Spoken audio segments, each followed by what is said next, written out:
Bismillahirrahmanirrahim. Assalamualaikum warahmatullahi wabarakatuh. Perkenalkan, nama saya Nurmiati dari Prodi Pendidikan Biologi Universitas Muhammadiyah Bulukumba.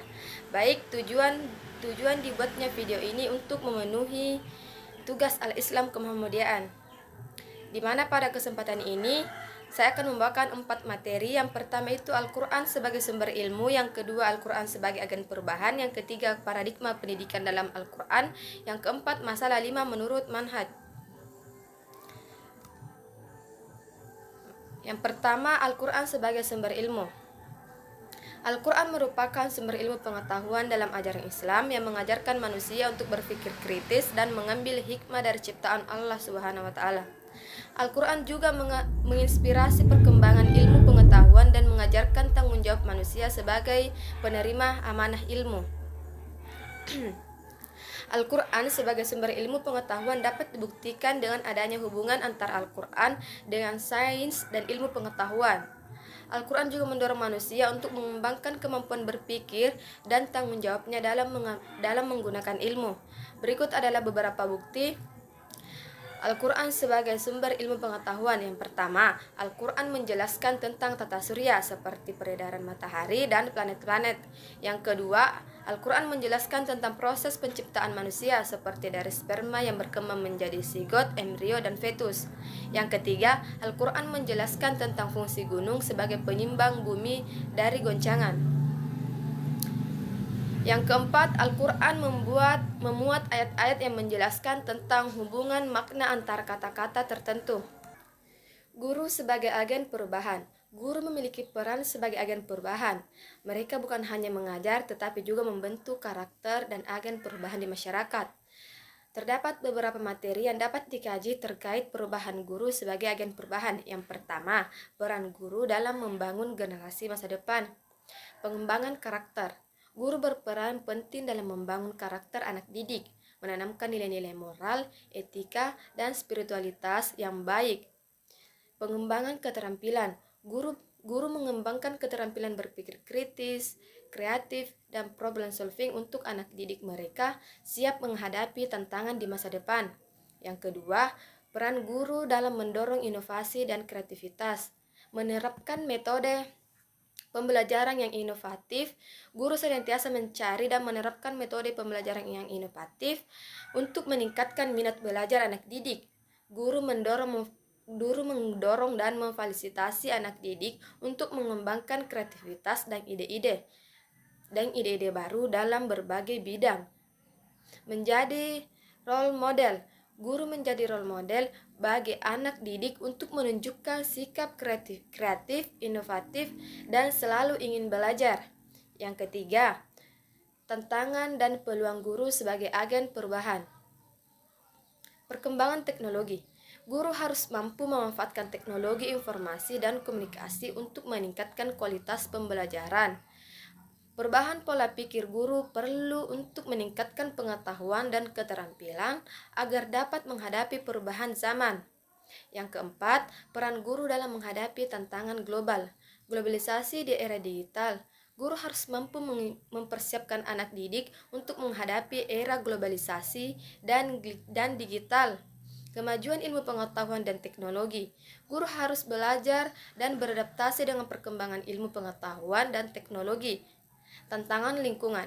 Guru harus menanamkan kesadaran lingkungan dan mendorong anak didik untuk berkontribusi dalam mengatasi masalah lingkungan global. Yang ketiga, contoh konkret guru sebagai agen perubahan. Contohnya itu guru yang membangun kepercayaan diri siswa.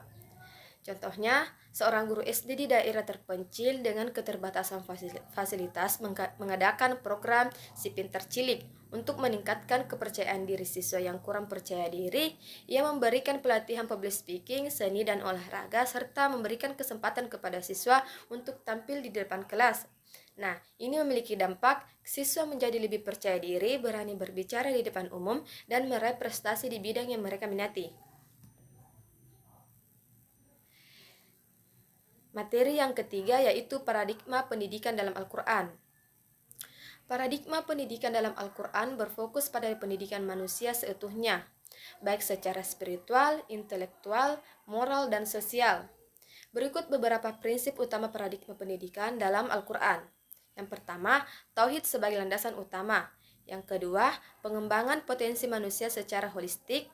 Yang ketiga, pentingnya peran guru dan pembimbing. Yang keempat, pentingnya pendidikan berbasis nilai-nilai Al-Quran. Nah, pada kesimpulannya, paradigma pendidikan dalam Al-Quran menawarkan pendekatan holistik yang bertujuan untuk membentuk manusia yang berakhlak mulia, cerdas, bermanfaat bagi diri sendiri, masyarakat, dan lingkungannya. Prinsip ini dapat menjadi inspirasi bagi para pendidik untuk membangun sistem pendidikan yang berkualitas dan berorientasi pada nilai-nilai luhur. Materi yang kelima yaitu masalah 5 menurut manhaj Muhammadiyah. Masalah 5 dalam manhaj Muhammadiyah merupakan kerangka pemikiran yang bertujuan untuk menjadikan Islam sebagai agama yang konseptual dan berkemajuan. Ini terinspirasi dari ayat Al-Hajj ayat 78 yang menyatakan bahwa Allah tidak menjadikan kesempitan dalam agama.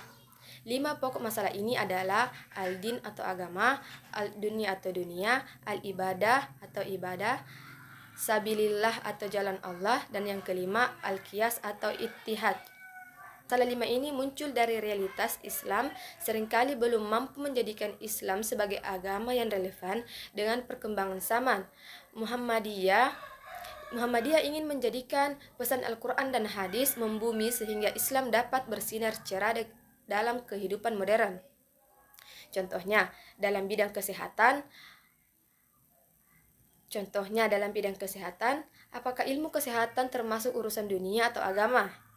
Jika termasuk urusan dunia, apakah ini termasuk ibadah? Apakah dalam ibadah dibolehkan melakukan qiyas atau ijtihad seperti menginterpretasikan air suci dan bersih berdasarkan penelitian ilmiah?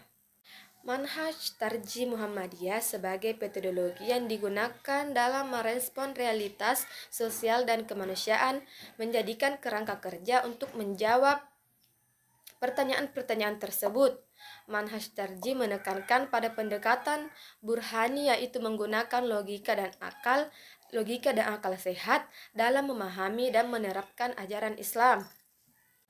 Sekian materi yang sempat saya bawakan pada hari ini. Lebih dan kurangnya mohon dimaafkan. Semoga bermanfaat bagi kita semua. Assalamualaikum warahmatullahi wabarakatuh.